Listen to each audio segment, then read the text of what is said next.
Hi everyone. तो I hope आप सभी अच्छे होंगे। तो आपको एक अपडेट जो था सभी बच्चे के मन में, कल प्रश्न था, कल हम लाइव आए थे तो कुछ बच्चे परेशान थे। 1 to 5 का सीट आया तो किसको भरना चाहिए और किसको नहीं भरना चाहिए, उसी के साथ सीटेड में कितने नंबर चाहिए, ठीक है। क्योंकि जनरल से सीट है ना, आपके पास पता होनी चाहिए कि जो आपको भर्ती आई है न्यू वाली फेज 2 जो आई है उसमें 1 to 5 का भी सीट दिया है।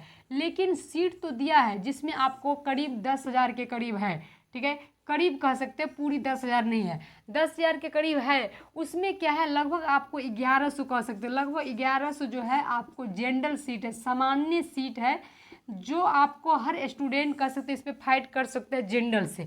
लेकिन आपको सीटेड में क्या नंबर चाहिए, और बाद बाकी आपको उर्दू का है, बांग्ला का है, इसी के साथ आप देख सकते हैं आपको जो अनुसूचित जनजाति का है, अनुसूचित जाति का है, ठीक है। इसी तरह से कुल सीट मिलाकर 9,900 कुछ इस तरह का है, ठीक है। तो इस तरह का मतलब समझ सकते हैं कि एक खास करके 1100 पे जो है बहुत सारे बच्चे फाइट कर सकते हैं। तो सबसे पहले हम उन बच्चों के लिए ये बताएं जो सबसे अच्छा तैयारी किए होंगे, जो सबसे अच्छा सबसे बेटर तैयारी किए होंगे, जिसकी तैयारी कर सकते हैं 110% हो, 100 नहीं 110% कह सकते हैं। क्योंकि 110% जब आपको लगे कि तैयारी है तब समझिए कि आपके पास जो गवर्नमेंट के अनुसार 60% तैयारी, ठीक है। ये राइट होता है, यही आप कह सकते हैं कि एक तरह से सच्चाई होता है कि जब आपको लगे कि 110% की तैयारी है तब आपको पता होनी चाहिए कि मतलब गवर्नमेंट हिसाब से आप 60% तैयार है, ठीक है। तो इसका मतलब है जब आप इतना तैयार रहेंगे तभी आप फाइट करेंगे, क्योंकि आपके पास 3 ही अटेम्प्ट बचा हुआ है। कितना है, 3 अटेम्प्ट में आपको एक अटेम्प्ट ऐसे ही दे चुके होंगे, ठीक है। दूसरा अटेम्प्ट आपको यहाँ पर हो जाएगा, सिर्फ एक अटेम्प्ट बचेगा, उस एक अटेम्प्ट में आपको ज़िंदगी का फैसला करना होगा, ठीक है।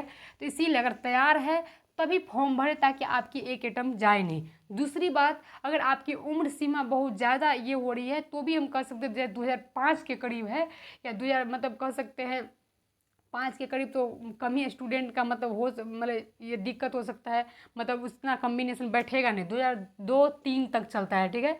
तो इसीलिए आप सोच समझ के करेंगे अपना काम। दूसरी बात है, आप इतना तैयार है तभी भरेंगे। अब सीटेड का बात आया कि सीटेड में जनरल से कितना नंबर चाहिए। तो देखिए, ऐसा कोई ऑफिशियल नोटिस नहीं है कि आप जनरल से भरेंगे तो आपको जनरल सीटेड में नंबर चाहिए, ठीक है। ये चीज़ कभी नहीं हो सकता है, क्योंकि आपको बिहार से मतलब बच्चे भरेंगे तो जिसका बिहार से जनरल से फाइट करिए, सीटेड एक तरह से सर्टिफिकेट होता है जो पास करने का, जो जिस कैटेगरी से है, जनरल से है तो आपको 90 नंबर चाहिए, जनरल महिला है तो आपको 82 नंबर चाहिए, ठीक है। ये बिहार से हो या अदर स्टेट से, दोनों जगह से यही बात फॉलो करती है, ठीक है। अगर आपको ओबीसी है तो आपको ध्यान रखना चाहिए 82 पॉइंट कुछ है, मतलब जो 83 के अप्रोक्स है, ठीक है, आप ध्यान रखेंगे।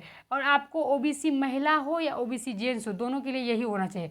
एससी एसटी हुआ, जिसके लिए दिव्यांग हुआ, उसके लिए कितना है आपको 75 नंबर। तो ये चीज़ पर आपको ध्यान रखना है, इन चीज़ पर आपको है तो आप अप्लाई कर सकते हैं। ज़रूरी नहीं है कुछ जनरल जैसा आपको नंबर चाहिए, ऐसा कुछ नहीं कहा गया है, ठीक है। तो अभी तक का यही है, तो आप आराम से अगर तैयारी है तो आप भर सकते हैं। आपको जो जिस कैटेगरी से आप है उतना नंबर है सीटेड में तो आराम से भर सकते हैं। ये क्वेश्चन था बहुत सारे बच्चे का, तो भरिए वही आदमी जिसको तैयारी हो फुल, ठीक है। तो आप बताएंगे दूसरा कोई क्वेश्चन होगा तो फिर दूसरा वीडियो हम बनाएंगे। फिलहाल के लिए आप लोग को टेंशन नहीं लेना है, 17 से आप लोग को जो है स्टार्ट है, 25 तक है, ठीक है। अपना आराम से भरिए फॉर्म, जिसको लगता है कि हमें तैयारी है। बाद बाकी मिलते हैं अगले वीडियो में, अभी के लिए थैंक यू।